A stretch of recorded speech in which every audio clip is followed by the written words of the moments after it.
these commitments and mouthing the words 5% doesn't get us there. In Canada's case, we haven't seen the budget. There is no national budget, and we can talk about that further. Where will the money come from? This is the Expert Series podcast from the CDA Institute, Canada's premier defense and security think tank. I'm Josh Malm, and it's Friday, June 27th, 2025. The new NATO targets at 5% of GDP, those new NATO targets, are tailored to address new threats and challenges. And the capabilities required to meet this moment have been the driving factors for those targets. Had a big fight, like two kids in a schoolyard. You know, they fight like hell. You can't stop them. Let them fight for about 2-3 minutes. Then it's easy to stop them. And then Daddy has to sometimes use strong language to you have to use strong language. Every once in a while you have to use At the 76th NATO summit in The Hague this week, Canada joined its allies in adopting a bold new defense spending pledge, committing to invest 5% of its GDP annually by 2035. Here with us to unpack the takeaways from this year's NATO summit and Canada's plan to hit 5% of GDP on defense spending, we're once again joined by Peter MacKay, former Minister of National Defense.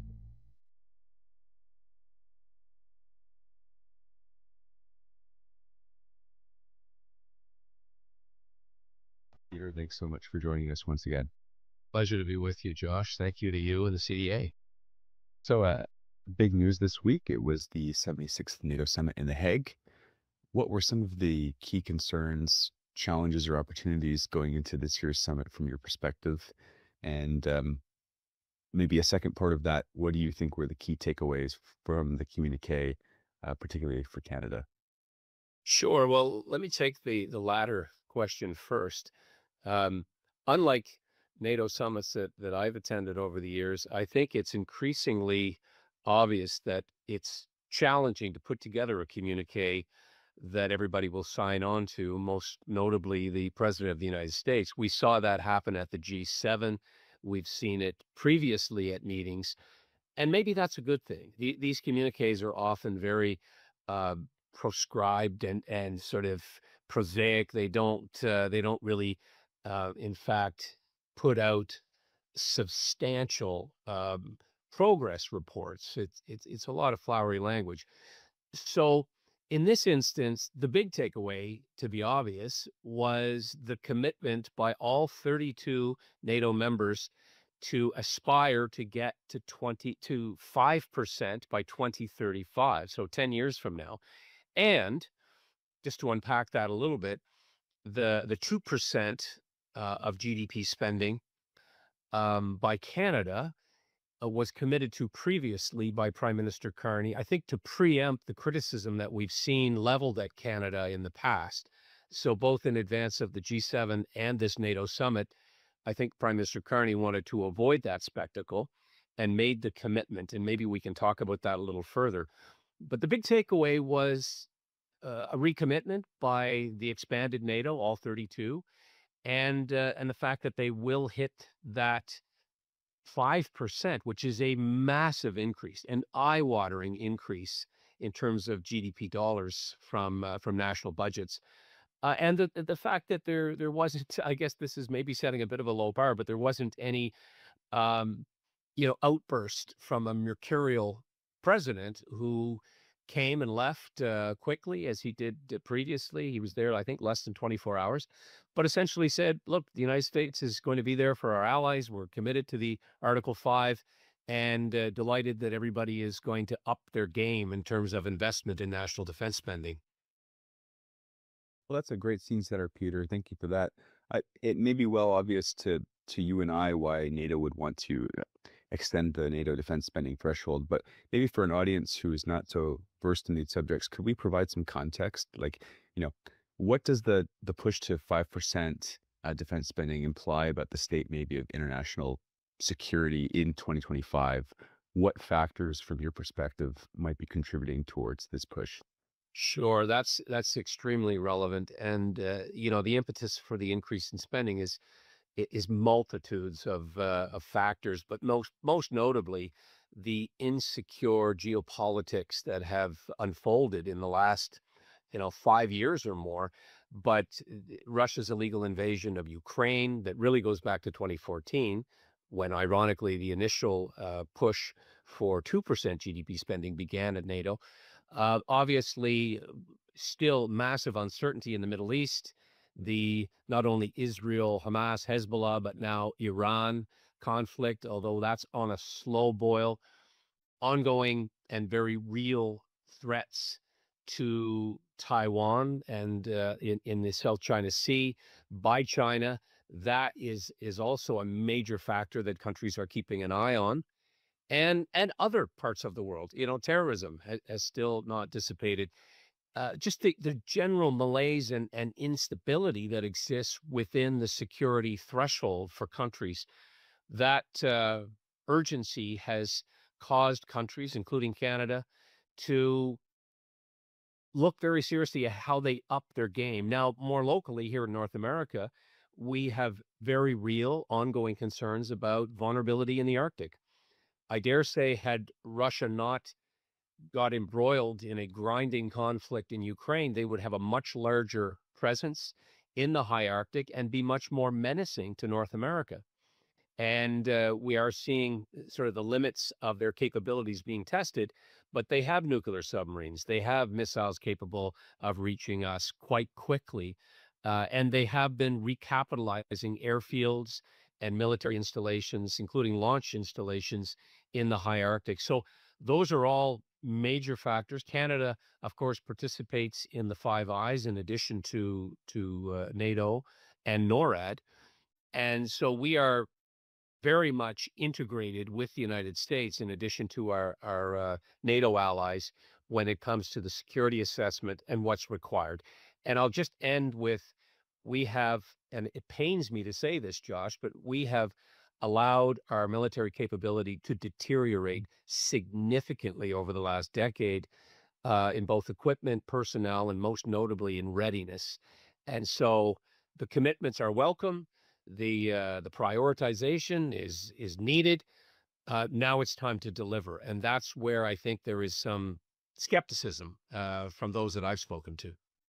And we'll certainly get into capabilities and the need to deliver momentarily. Before we do that, I was hoping to ask one more kind of summit-related question. There were concerns going into the summit regarding American engagement, potential retrenchment. And as you said, Trump's sort of, if we want to say mercurial nature, kind of creates uncertainties as well for any kind of large-scale event with global leaders like this. Earlier in the year, we had the Vice President Vance's Munich speech, which was quite notable. We've had a couple of other instances since then. How do you interpret the health of the transatlantic partnership right now vis-a-vis the Americans and Europe following the summits? Or does it look like not much is really changing? Well, I think it's marginally improved because of this summit and the commitments that were made. But as my Irish grandmother used to say, there's many a slip between the cup and the lip. Making these commitments and mouthing the words 5% doesn't get us there. In Canada's case, we haven't seen the budget. There is no national budget. And we can talk about that further. Where will the money come from? And I think that's true of many countries, quite frankly. And some have already expressed, even, hours after committing to 5%, some, I wouldn't call it reticence, but reluctance to say that they were actually going to be able to get there within the allotted time.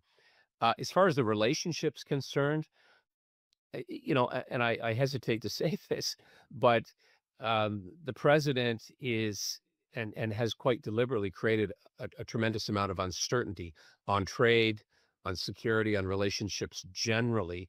So people are feeling like they're walking a bit on thin ice every time there's an encounter of this nature with the president. We saw the dressing down of President Zelensky in the White House. They did meet while at The Hague. That's a good thing, as were some of the utterances, the spontaneous utterances by the president, both on the flight over, at the conference, and on the way back, that are expressing perhaps a little bit more real world, clear-eyed understanding of Russia and what they've done and continue to do to Ukraine. and what a cold-blooded, tyrannical liar we have in Vladimir Putin. And so those are all accumulated a good sign, but they don't put the alliance on completely solid ground. And I'll use this expression, it's show me. I think a lot of the populace and those who follow security matters, those who are serving, they're saying, show me. We're encouraged. We want to be optimistic, but there's still a reticence that this is actually going to happen. So Canada's new defense commitments significantly increase the current level of investment in defense, Peter. I believe most of the funding, 3.5% or something, is going to core capabilities, and then 1.5 can go to infrastructure. I believe that was the kind of basic breakdown that was articulated. So how feasible is it for Canada to reach this new 5% target when we haven't yet hit 2%? And where could that money go? And what are the challenges in delivering? Yeah, that's this quintessential question. I mean, the expression, sort of the undertone of the summit itself was stronger, fairer, more lethal, which, as you've unpacked it, the 3.5% on actual military capability, 1.5 on infrastructure, going from 2% to 5% over the next 10 years. That's a massive, dollar commitment. And behind that, and perhaps of even greater concern, if the money is there, is the ability to push that kind of money through the bureaucracy. I can tell you, based on experience, even in the midst of prosecuting the war in Afghanistan, our government was throwing huge dollar commitments, budgetary commitments from Finance Minister Flaherty, the Prime Minister Harper, all in, very committed. And it was a complicated process, is procurement, broken, some would say. And yet we were able, in many cases, because of the force of our relationship with the United States, to get major muscle movements on things like heavy lift, Hercules and Globemaster aircraft. We were able to procure an entire fleet of Chinook heavy lift helicopters, M777 howitzer guns. We purchased through a very unique purchase and sale agreement with the Netherlands, what they call Leopard 2 tanks.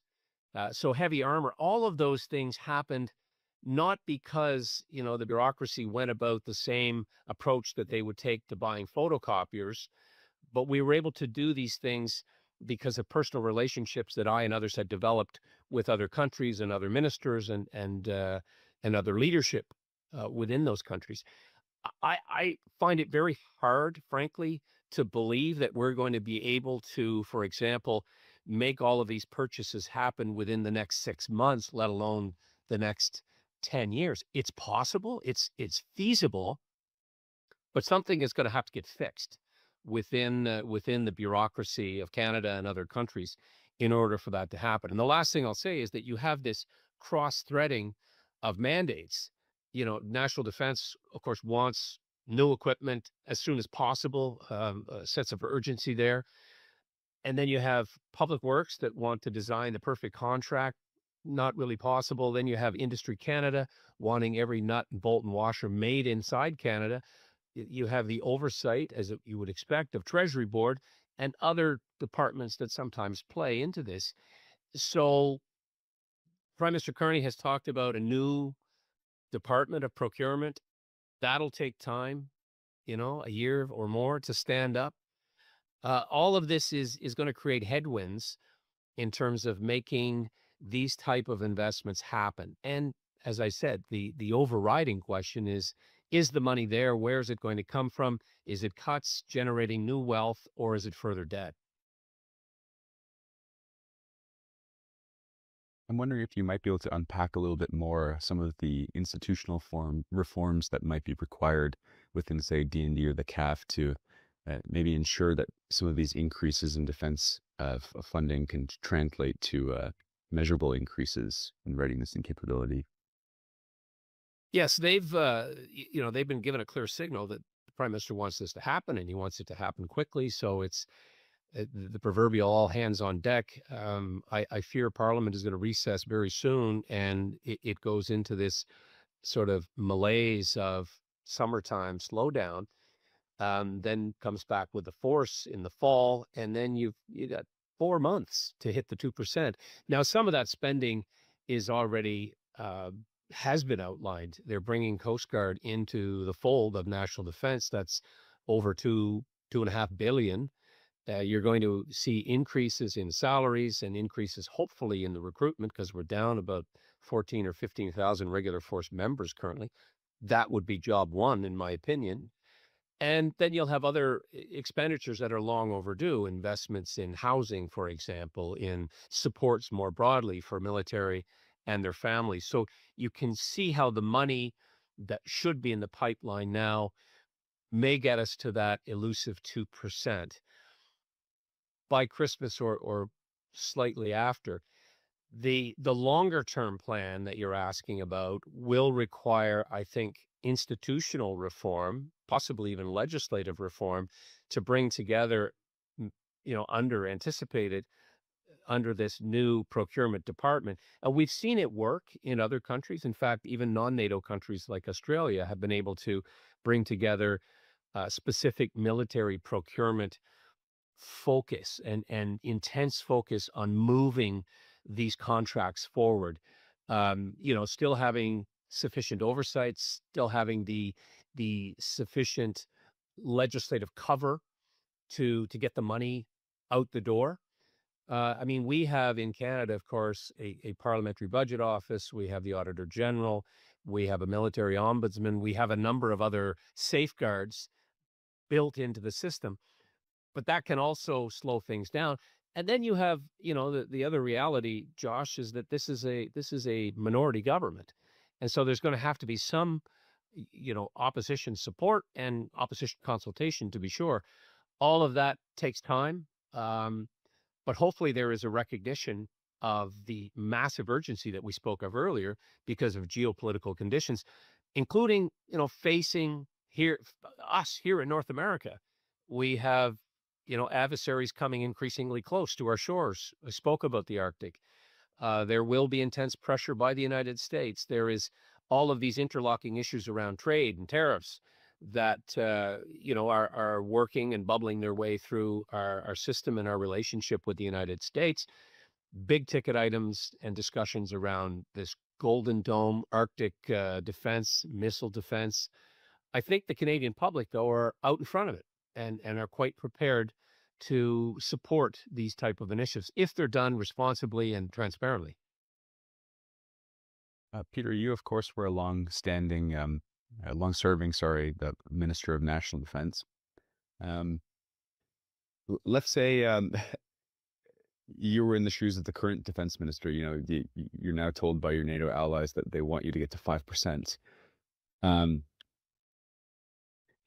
wondering, based on your experiences and interactions with different parties and actors in the defense sphere as defense minister, what is maybe a challenge that the general public or even maybe pundits don't understand about maybe some of the difficulties inherent in increasing that defense spending? Canada often criticizes itself rightly in many aspects for not spending enough on defense. But what, from your boots on the ground kind of experience, what is something that might be misunderstood about trying to get to a goal like that? Well, just the sheer numbers and the amount of revenue that will have to be generated through increasing our economic activity. So if you have top cover from the Prime Minister, which apparently Minister McGuinty does, the first thing I would do is either at Cabinet or directly with the Minister of Natural Resources and other economic ministers talk about how we're going to grow our economy to pay for this. And to use the vernacular and the expression perhaps not so politically correct with the president, it's drill, baby, drill. If we don't get back in the game in terms of our natural resources, and export of those resources to new markets, but also increasing that cross-border flow of critical minerals, of oil and gas, of liquefied natural gas. That is really the quickest and most sensible and most efficient way to see prosperity and growth in the Canadian economy. Keeping in mind that the percentage of GDP spending as your prosperity and growth goes up, that accelerates your ability to put money into national defense. But it's also, of course, and not to get too into the weeds, but there's pressures on so many other files as well. Healthcare, working with the provinces on transportation infrastructure. The Prime Minister has spoken about national infrastructure projects. So all of these competing interests. But if you're the Minister of National Defense and you're told to go out and start beating the bushes in terms of getting your own bureaucracy in line, securing contracts, I mean, I can't help but point to the challenges that we, Canada, multiple governments have had to procure fifth-generation fighter aircraft. I mean, I still have the scars from that jarring experience, that started, quite frankly, back in the late 90s. And we've been 25 years trying to buy this fifth-generation stealth aircraft, mainly because of political posturing. And we saw that pumping of the brakes on Sea King replacement as well. Even after years in politics and some time now in the private sector, I still, perhaps naively, believe that national security should take precedence. And, photocopiers shouldn't go through the same procurement process as fighter aircraft. So that's a long answer. And there's a bunch of moving parts, I think, to getting to that higher threshold, 2%, ultimately 5%. But it will take a Herculean effort on the part of this government and future governments, because they're talking about a 10-year window.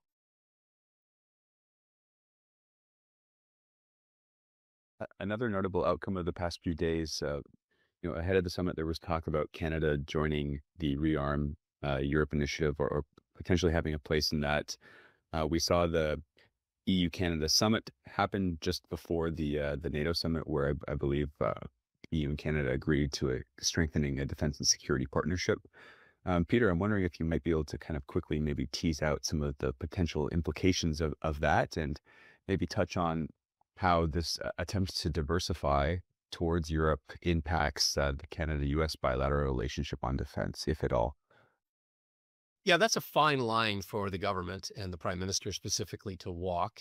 And there's been some political posturing. Obviously, this whole elbows up nonsense was electioneering and a slogan that evaporated like the spring snow when the election was over. And then it was, let's talk Golden Dome and let's get back on track with our F-35 procurement.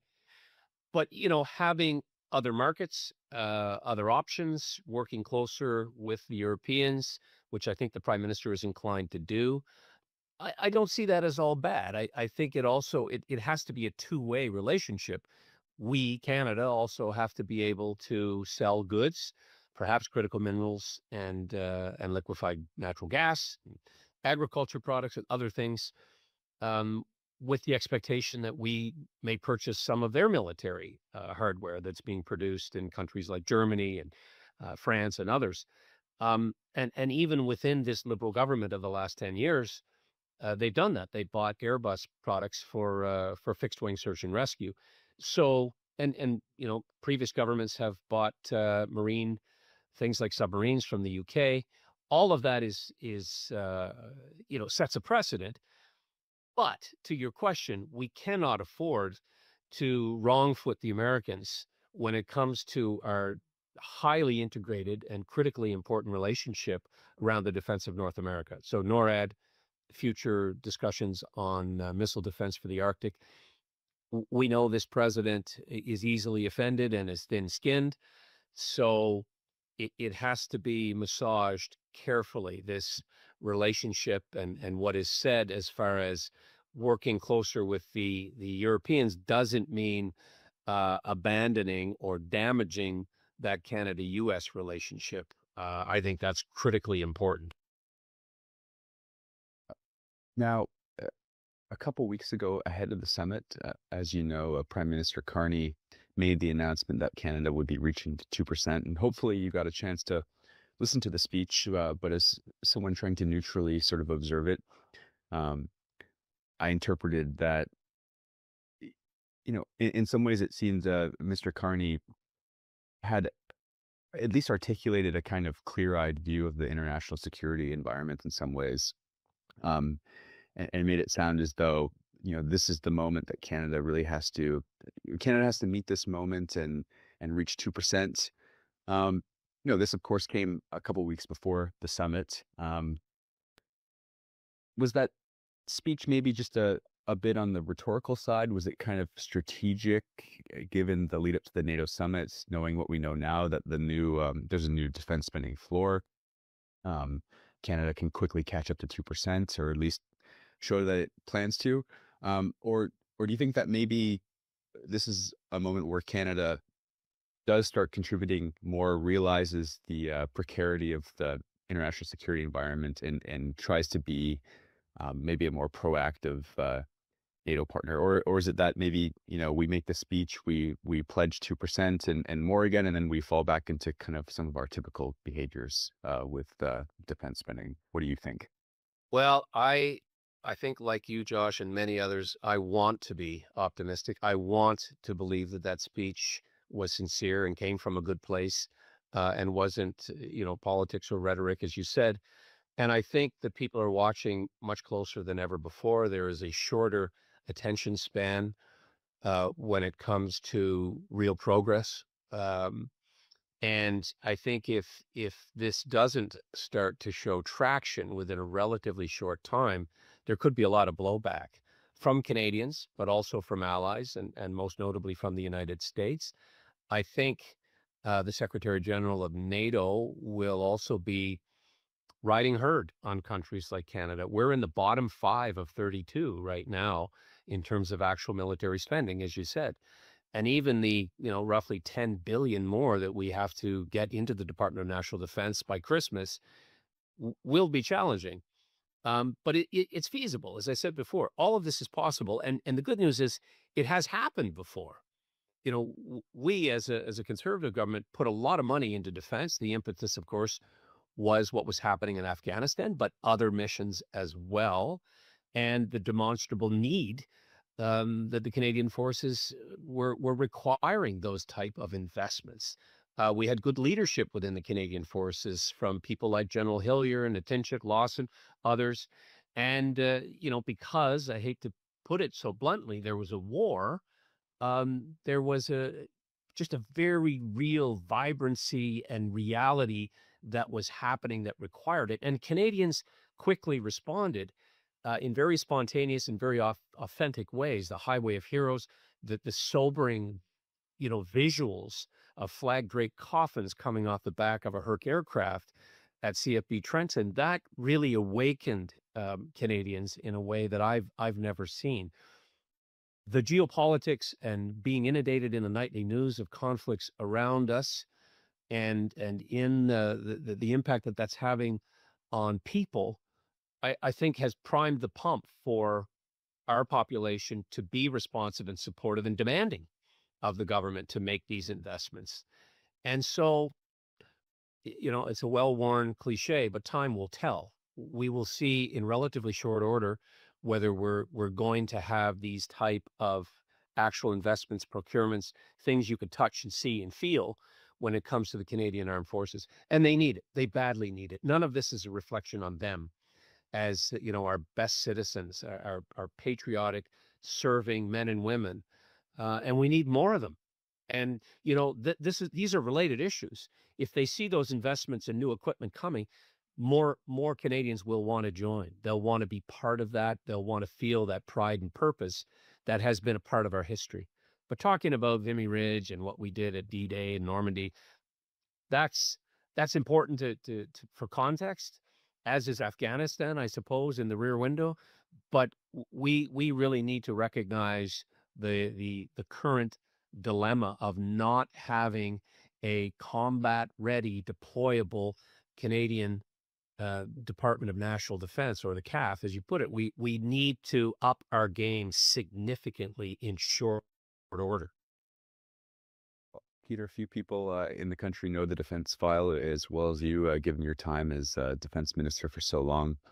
I consider myself lucky, and I think our audience is lucky as well, to get to listen to your insights for the last half an hour here. So I want to thank you for being so generous with your time today. Thank you for making time again to come on the CDA podcast. And thanks for everything you have done and continue to do to spread knowledge and thought leadership about Canada's important defense issues. It's been a real pleasure. Thank you, Josh. I've enjoyed it and appreciate what you and the CDA do to put a spotlight on these important security issues. And that's all for today's episode. You can tune in to the Expert Series every week. If you want to learn more about the CDA Institute, follow us on social media, visit our website at cdainstitute.ca, or subscribe to our newsletter for the latest updates on Canadian